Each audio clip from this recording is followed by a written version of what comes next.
No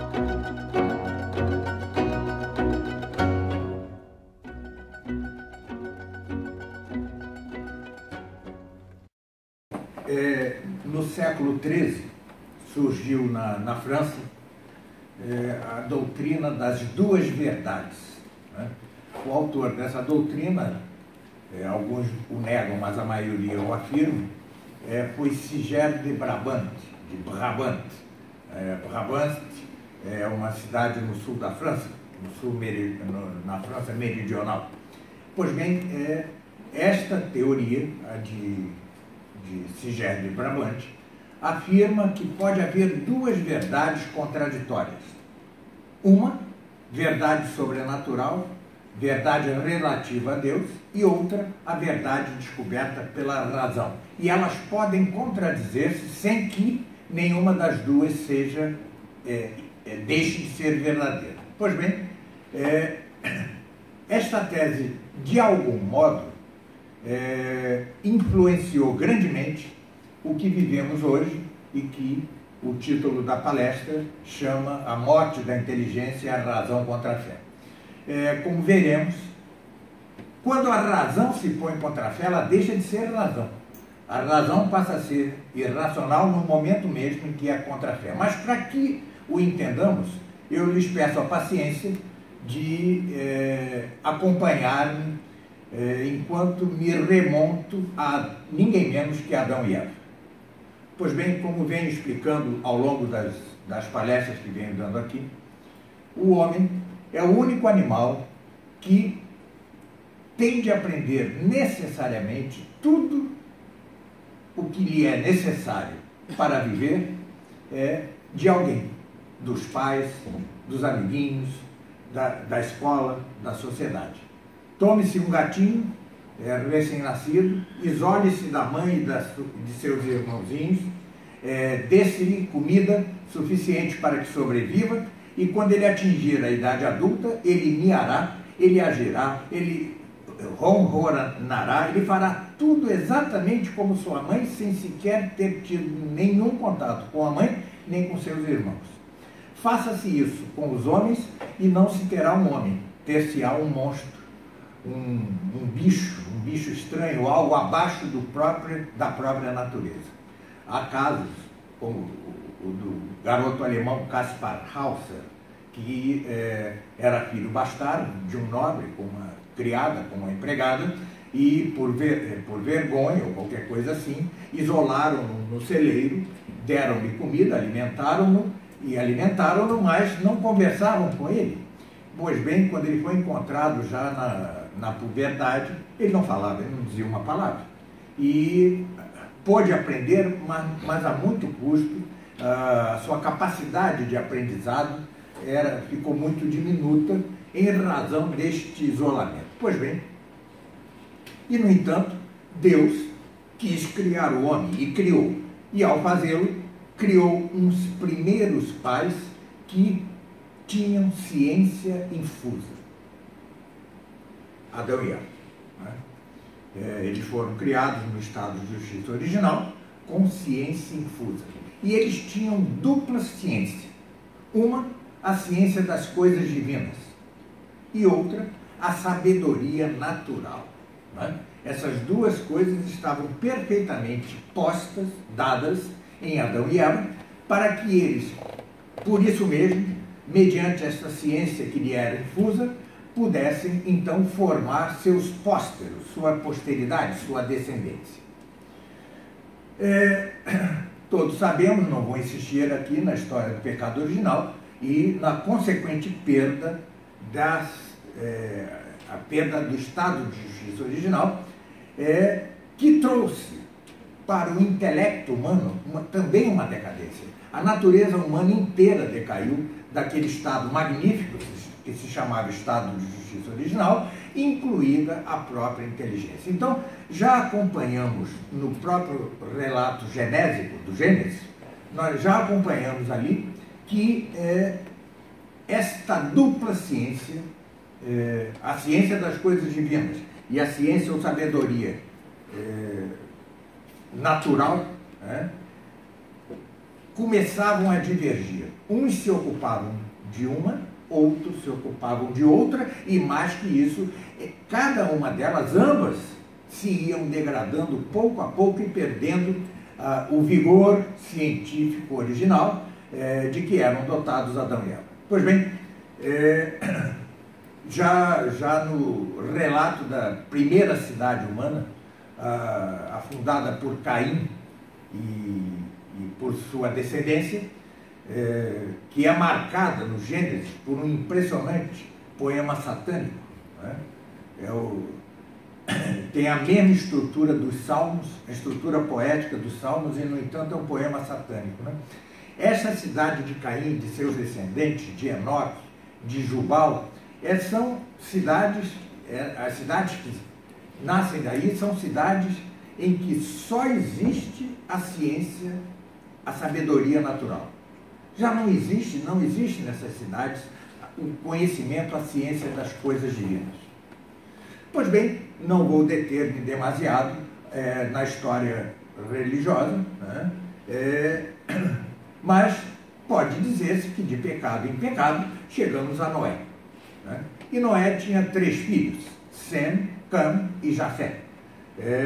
De Sem nascerá 1000 anos depois Abraão. Então é dele que nascerá o povo judeu, e aquele que vai retomar, depois de tantos milênios de pecado, vai retomar a ciência das coisas divinas. Né? De Cam descenderão, melhor dizendo, as sociedades mais degradadas do globo terrestre, né? Então, sim, de Sem vai nascer Abraão, com quem Deus selará a antiga aliança. De Cam nascerão as sociedades mais degradadas, aquelas em que mais se perderão ambas as ciências, a ciência das coisas divinas e a sabedoria natural. E de Jafé, seu caçula, o caçula de Noé, recebeu uma bênção que temos hoje plenas condições de entender, sobretudo a partir de livros como as etimologias de Santo Isidoro de Sevilha. De Jafé, né, cuja bênção já indica isso, a bênção que lhe foi dada já indica isso, descenderá o povo dos jônios, né? E quem são os jônios? Os jônios são aquele povo que ocuparam certas ilhas da Magna Grécia, colonizadas pela Magna Grécia, e que fundarão a filosofia, né? Tales de Mileto, um jônio, Mileto era uma cidade da Jônia, começa a resgatar a sabedoria natural, começa a reaprender a pensar, né? Então temos esta situação, aquilo que estava unificado em Adão e Eva, com a dupla ciência, a ciência das coisas divinas e a ciência das coisas humanas, se bifurca, ficando o povo judeu com a ciência das coisas divinas e ficando o povo jônio e depois o povo grego em geral, com a sabedoria das coisas naturais, com a sabedoria das coisas humanas, da sabedoria do mundo sensível. Pois bem, muito interessante é acompanhar o que eu chamo o impulso do pensamento grego, né? Nós começamos com Tales de Mileto e com os chamados pré-socráticos, um período em que se estuda antes a causa material das coisas, né? Tales de Mileto dizia que tudo derivava da água, o outro vai dizer que tudo deriva do fogo, o outro que tudo deriva do ar, o outro que tudo deriva do ápero, em grego indefinido. Pois bem, era ainda um modo limitado, eles reaprendiam a pensar, mas ainda limitadamente. Conquanto, como dizia Santo Tomás de Aquino, eles, constrangidos pela verdade, são obrigados a reconhecer que nada poderia existir se não houvesse um princípio primeiro. Algo que fosse primeiro com respeito a todas as coisas. Pois bem, não vou deter nas vicissitudes da história filosófica grega, mas há alguns marcos nessa história que precisam ser relembrados para que depois possamos ver o fundo do poço em que estamos hoje com relação a estes mesmos gregos, né? Ou seja, pode dizer-se que o pensamento grego era um impulso, né? E que hoje é uma descida, uma caída, uma queda no abismo da negação da própria razão e da própria fé. Bom, pois bem, enquanto os primeiros filósofos, os chamados pré-socráticos ou filósofos físicos naturalistas, insistiam na causa material de tudo, né, surge outro grego chamado Anaxágoras, que tem uma brilhante percepção, né? É preciso que haja uma inteligência para que haja ordem. Onde há ordem, há inteligência. Sem inteligência, não há ordem. Sem inteligência, nada poderia ordenar-se, porque só a inteligência é capaz de ordenar as coisas. Então, descobre Anaxágoras em grego, nous, N-O-U-S, se pronuncia nous. O nous é o intelecto, é a mente. E segundo Anaxágoras, ainda que em meio a muitas confusões, esta mente é que teria organizado o mundo. Ela teria dado ordem, ela teria plasmado e dado ordem ao mundo. Essa descoberta de Anaxágoras vai ter grande importância quando surge aquele que eu chamo o fundador da estrada real da filosofia, que é o grego Sócrates, que é mais ou menos conhecido, Sócrates, né? Mas Sócrates é o primeiro a dar a primeira prova da existência de Deus, né? Lembrem-se que estamos no âmbito da razão, enquanto lá o povo judeu está ocupando-se das coisas da ciência divina. Estamos no âmbito da pura razão humana. Em princípio, não se pode dizer que os gregos receberam nenhuma revelação divina. Eles estavam no âmbito da pura capacidade racional, ou seja, entendendo o mundo com as próprias luzes de nossa razão. Pois bem, Sócrates é o primeiro a dar uma prova da existência de Deus. É ainda uma prova imperfeita, mas já é uma prova. Pois bem, entre seus discípulos havia um brilhantíssimo, chamava-se Platão, né? Platão era o mais brilhante dos discípulos de Sócrates. Todos os outros, ou quase todos os outros, são de grande mediocridade, enquanto Platão assumiu um primeiríssimo plano. Era um homem que hoje se poderia dizer de grande santidade, né? Um homem cujo livro A República, tão criticado, é, no entanto, como uma previsão pagã da própria igreja. Pois bem, Platão era um grandíssimo metafísico, mas era um péssimo lógico.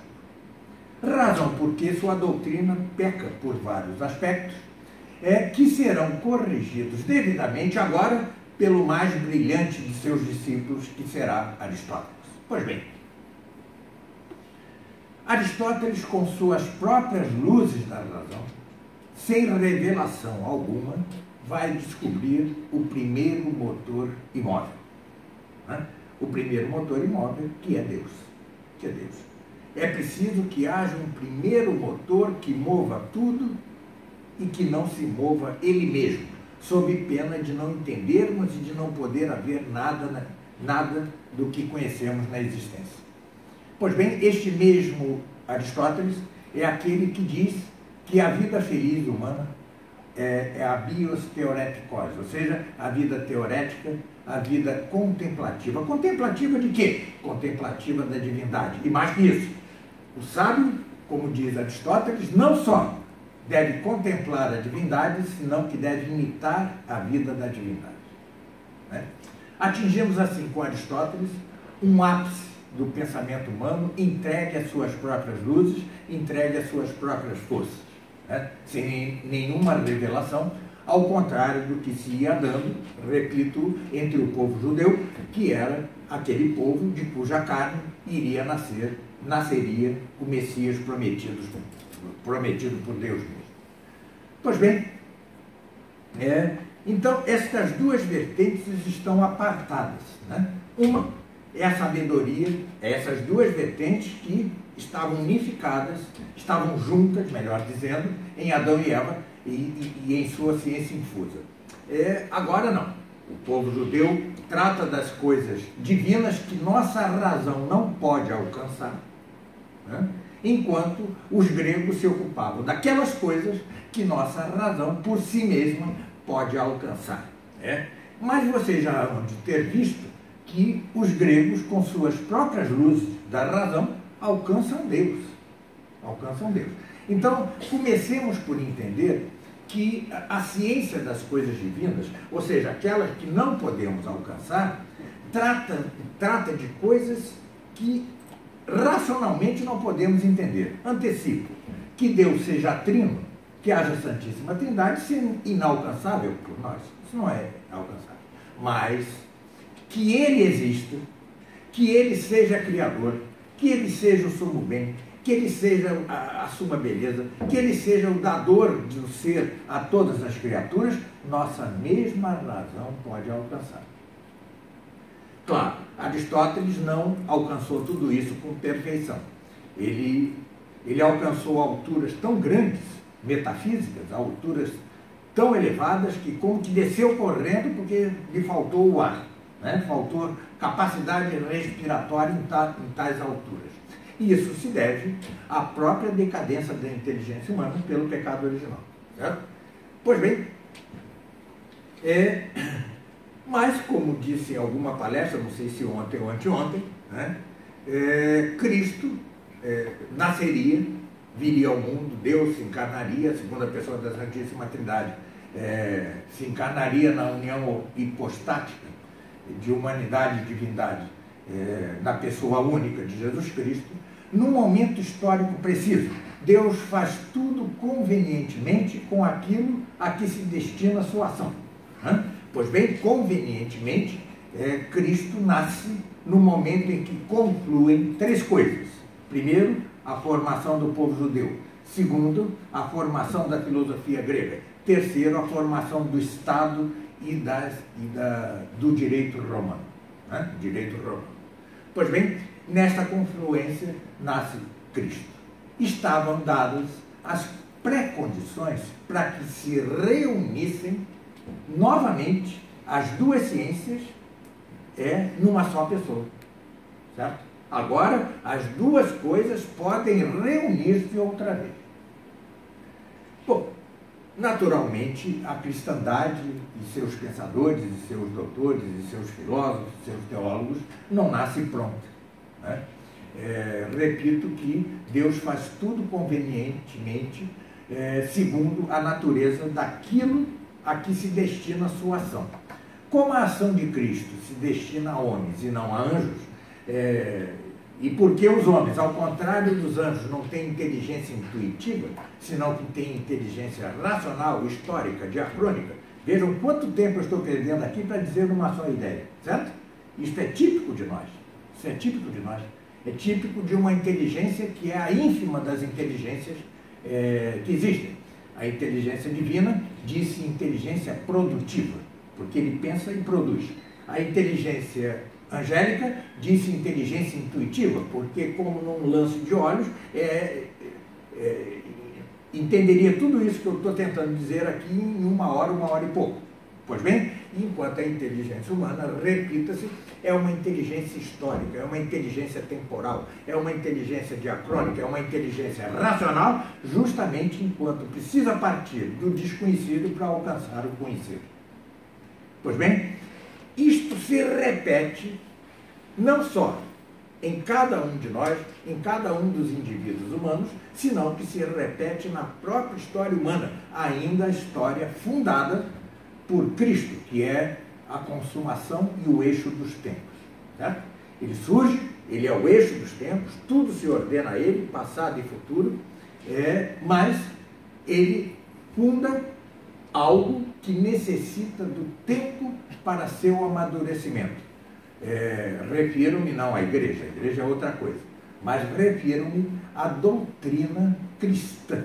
A doutrina cristã, não aquela que reafirma com o magistério da igreja os dogmas, que define os dogmas, quando o magistério da igreja diz Maria foi concebida sem a mancha do pecado original, ele diz uma frase, não faz uma ciência.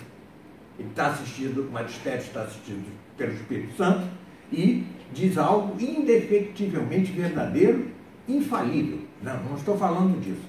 Estou falando daquelas ciências que havia em Adão e Eva, as duplas ciências que precisam agora, conquanto estejam dadas suas pré-condições, conquanto estejam dadas as pré-condições para que se reencontrem em algumas cabeças, né, precisam de tempo para amadurecer. Pois bem, os primeiros pensadores cristãos, os primeiros teólogos cristãos, eles logo perceberam, imediatamente perceberam, a necessidade de valer-se da filosofia grega. Isso foi imediato. Já o vemos em São Paulo, já o vemos em São João, já o vemos. Ali já está. A ideia do logos divino é uma ideia que se funda numa terminologia da filosofia grega. Pois bem, já ali está ali. Mas, num embate com o paganismo, que não era mole, que era duro, né? Um embate duro, em que os cristãos vão ser vítimas, vão ser mártires, logo os grandes pensadores cristãos entenderam a necessidade de que a teologia ou ciência das coisas divinas se fundasse na sabedoria natural, na sabedoria filosófica, que por sua vez também alcança a divindade, como vimos Platão, ou desculpe-me, Aristóteles alcançando. Certo? Pois bem, então é preciso já marcar uma coisa para evitar certas confusões que ainda hoje, quanto à relação entre filosofia ou sabedoria humana e sabedoria das coisas divinas ou teologia sagrada. Né? A teologia sagrada não precisa da filosofia por si mesma. Ela não precisa. A teologia sagrada parte de dados revelados, parte da revelação. E a revelação é infalível, é impossível necessitar de qualquer coisa. O que necessita da filosofia é a nossa inteligência, que é débil, está decaída pelo pecado original e, portanto, precisa da filosofia para manter-se firme na fé. A fé não precisa da filosofia, mas nós precisamos da filosofia para que nos mantenhamos firmes na fé. Entenda-se que a fé é uma virtude teologal que nos é infundida por Deus mesmo. Né? Pois bem, ela é infundida em algum lugar. Ela não é infundida na minha mão, ela não é infundida no bolso do meu paletó, ela é infundida num vaso, num recipiente. Que recipiente é este? É a própria inteligência, é a própria razão, é a própria mente humana. É ali que ela é infundida. Né? Assim como Deus infunde a fé nos anjos, mediante o que se chamam espécies inteligíveis, em nós as infunde pela fé. Pois bem, se este vaso, se este recipiente que é a mente, que é a inteligência, que é o intelecto, que é a razão, está fendido, está rachado por más doutrinas, o que tenderá a acontecer? Tenderá a acontecer que a fé escorrerá por essas fendas, por essas rachaduras, né? E nossa mesma fé periga. Portanto, a relação entre fé e razão, ou entre teologia e filosofia, é uma relação em que a teologia não necessita da filosofia, o que necessita dela é nosso débil intelecto.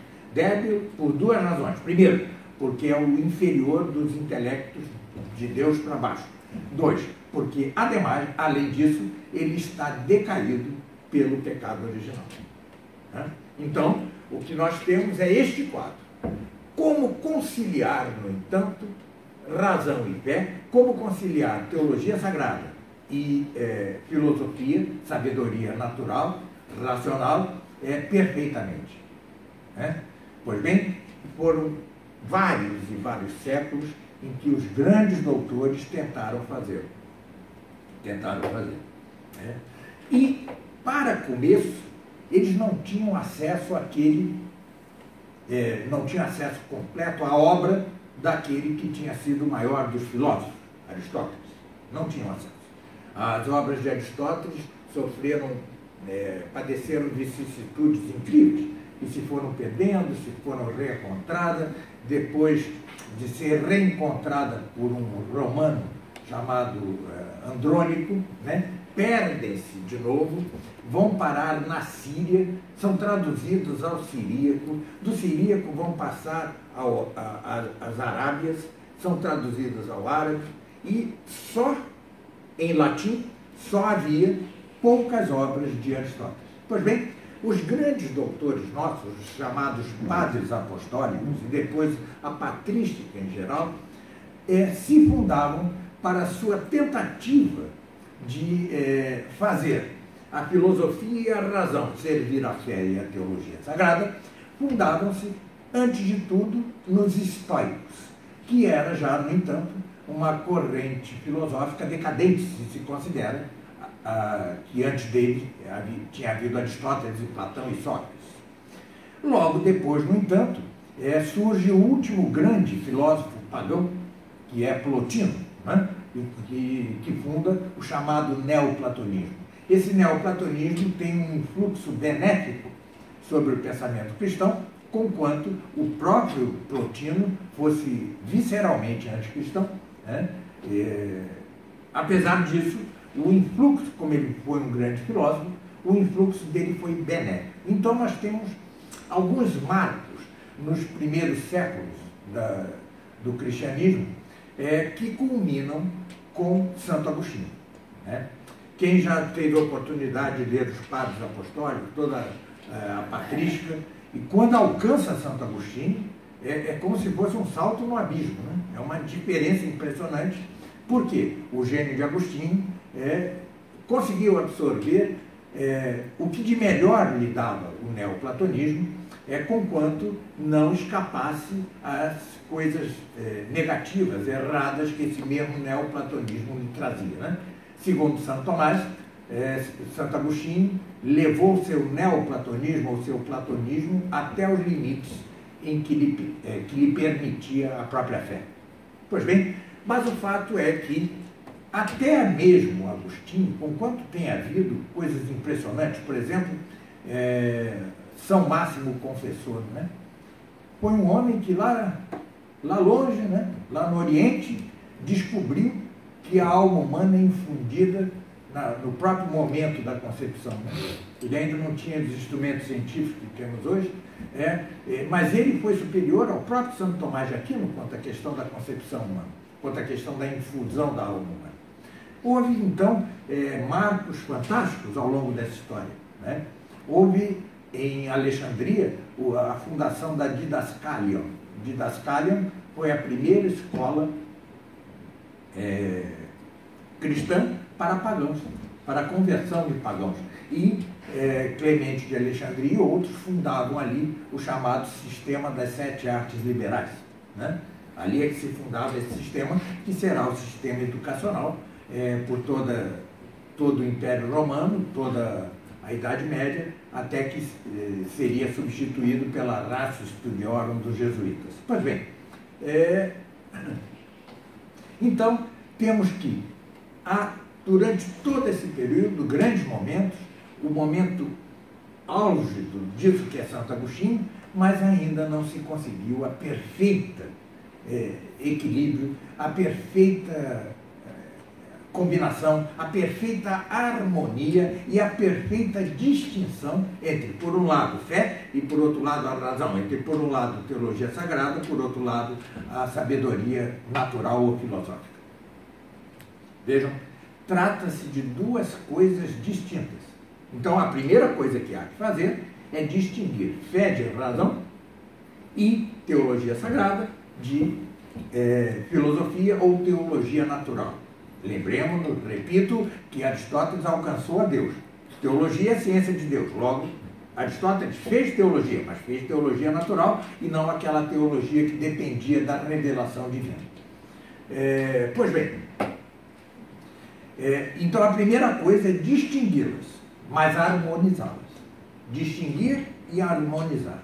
As duas coisas são necessárias para a perfeita combinação, para a perfeita convivência, digamos, entre essas duas coisas que estavam, repita-se, estavam perfeitamente ordenadas uma à outra, com a devida ordenação na alma de Adão e Eva. Certo? Pois bem, cai o Império Romano pela ação dos bárbaros. É o gênio de Santo Agostinho que vai dizer, em vez de chorarmos a queda do Império Romano, passemos a evangelizar os bárbaros. Essa foi a grande genialidade de Santo Agostinho. Não é? E assim foi. A Idade Média não é, senão, o resultado sofrido, longo, duradouro, contraditório, da evangelização dos bárbaros. É isto que é a Idade Média.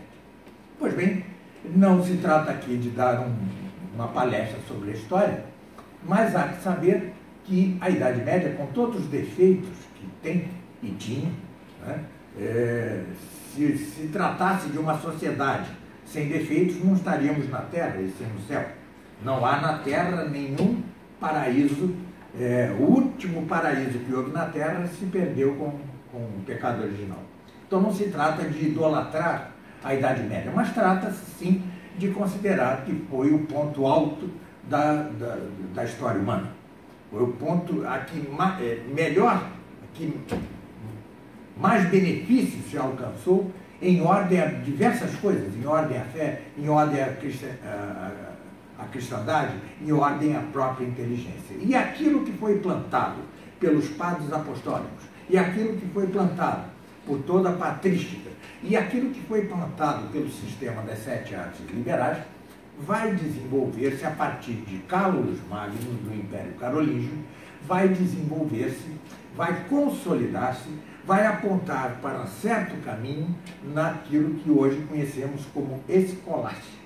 Né? Os capitulares de Carlos Magno, do imperador Carlos Magno, são como que fundadores de uma nova educação, de um novo sistema de ensino. Né? Aliás, hoje o mundo se gaba de que o ensino hoje é universal, gratuito e não sei o quê. Mas já o era desde Carlos Magno, com a diferença que não era obrigatório. A diferença entre o ensino medieval e o ensino que vem desde Carlos Magno e o ensino atual é que ele é meritocrático. Ou seja, só estuda quem quer, quem tem mérito para estudar.